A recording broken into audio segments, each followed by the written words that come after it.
sanad kadib waxaa la soo warinayaa in madaxweyne Cirra ay miiska u saaran tahay isku shaandhintii ugu horeysay ee uu ku sameeyo golihiisa fulinta. Isku shaandhintan ayaa u muuqatay inay soo jiitantay muddo ilaa hadda dhowr bilood ku siman, taas oo aan weli si rasmi ah loo xaqiijin karin xilliga ay soo baxayso, xubnaha iyo hay'adaha ay taabanayso, iyo waxa ay ka bedelayso dhaliisha xukuumadda madaxweynuhu ay la curatay December 2024. tan iyo markii uu madaxweynuhu soo dhisay xubnihii ugu horeeyay ee golihiisa, xal iyo xulashatay ahaydba waxa ay la kulmayeen dhaliil inta badan saameysay hay'adaha dawladda ee xilalka u soo magacaabay, kuwaas oo ka imanaya shacabka, falanqeeyaasha siyaasadda, xisbiyada qaranka oo ay ku jiraan xitaa muxaafidku, xubno xildoon ah iyo cid kasta oo filashadooda uu saameeyay qalinka madaxweynuhu.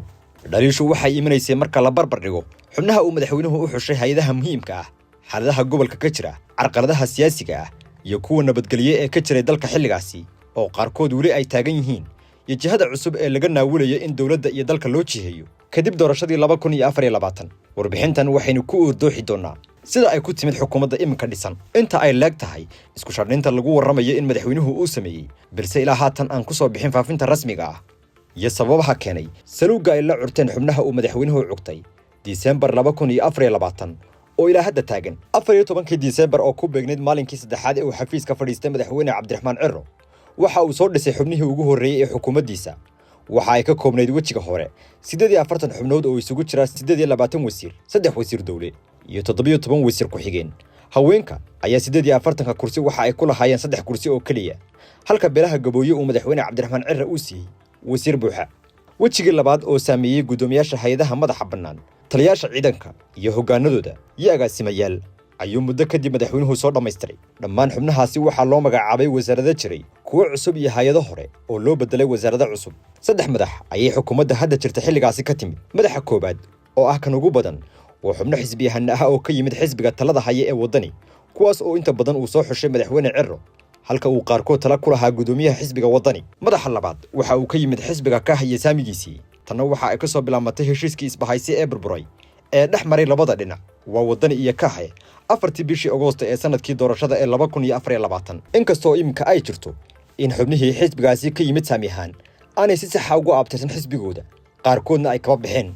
madaxa saddexaad ee xubnaha xukuumadda madaxweynuhu soo dhisay xilligaasi waxa ay ka yimaadeen salaadiinta dhaqanka iyo jeeblayaal mood iyo noolba ku maalgeliyay madaxweyne Cirro intii uu ku jiray ololihiisii doorashada. marka la eego saddexdaasi madax ee ay ka yimaadeen xukuumaddii madaxweyne Cirro uu soo dhisay, waxa xilligaasi durba hoos u dhac weyn uu ku yimid filashadii iyo fikirkii laga qabay markii hore sida ay noqonayso xukuumaddiisu. salug ayaa judhii horeba ay la kowsatay. xisbiyada mucaaradka ah, siyaasiyiinta madaxa bannaan iyo xitaa warbaahinta maxalliga ah ayaa tabinaysay in xubnaha uu madaxweynuhu cugtay aanay kala dabaalan karin marxaladda uu markaasi waddanku ku jiray. dhaliishii ugu horreysay ee xukuumaddu la kulantay waxay ahayd mid sharci oo khusisay sifaha loo maray wax ka beddelka qalfoofka dhismaha xukuumadda Somaliland, gaar ahaan wasaaradaha iyo hay'adaha madaxa bannaan.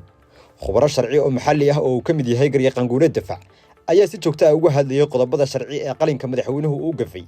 wuxuu soo bandhigay dad sharci oo nuxurkeedu ahaa in la baalmaray xeerarkii ay ku dhisnayd wasaaradda arrimaha gudaha iyo amniga oo meesha ka baxday waqtigaasi, shaqadeedana loo qaybiyey 2 wasaaradood, iyo xeerarka sharci ee ay ku aasasnaayeen hay'adaha dibadejinta iyo duulista oo labadoodaba loo bedelay wasaarada buuxa. madaxweyne Cirro inkastoo uu markii dambe dhaliishaasi sharci qaarkood saxay, isla markaasina wasaaradda arrimaha gudaha iyo amniga qaranka uu sideeda ku soo celiyay. sanad kadib maxaa isbedelay? sanad iyo dheerada ay xukuumaddu jirto waxaa shaqada ka tegay wasiirkii warfaafinta ahana afayeenkii xukuumadda, kaas oo ilaa iminka uu kursigiisu bannaan yahay. weli dhaliishii waa ay taagan tahay, waxba iskama ay bedelin aragtiyaha siyaasiga ah ee farta ku gudaya in wax ka bedel degdeg ah ay u baahan yihiin xubnaha uu madaxweynuhu cugtay. 26 December waxaa yimid ictiraafkii Israa'iil oo ahaa tallaabo uu madaxweyne Cirro iyo xafiiskiisu ku dhiiriday. inkastoo ahayd guul taariikhi ah iyo tallaabo loo wada riyaaqay, haddana waxba kama ay bedelin aragtida iyo shaqada xubnaha xukuumadda. xiisadda awdal iyo habka ilaa iminka ay xukuumaddu u wajahayso ayaa iyaduna ah dhacdo isku xidhaysa in golaha fulintu uu u baahan yahay mar kale qalinka madaxweynaha, maadaama oo aan weli xal laga gaadhin beelaha dagaalka ku wacatamay, isla markaasina aan heshiis rasmi ah la dhex dhigin. xiisadda gobollada awdal iyo Salaalna ay weli sii cakrimayso, taas oo ay dheer tahay inuu hadda soo baxay khilaaf u dhexeeya wasiirka arrimaha gudaha iyo madaxda dhaqanka ee gobolka awdal, taas oo saameyn ku yeelanaysa xaaladda gobolkaasi oo nabadgelyo darro weyn ay ka jirto. arrimaha kale ee salka u ah dhaliisha waxa ka mid ah in dhammaan shaqooyinka socda iyo kuwa qabsoomay ay ku eg yihiin xafiiska madaxweynaha, halkii ay ahayd in hay'adaha iyo wasaaraduhu ay taabageliyaan qorshayaasha uu madaxweynuhu ku ololeeyay isla markaasina ay horseedaan isbeddel nololeed iyo mid dhaqaale oo ay dalka u jiheeyaan kana dhabeeyaan isbeddelkii siyaasadeed ee dhacay November 2024.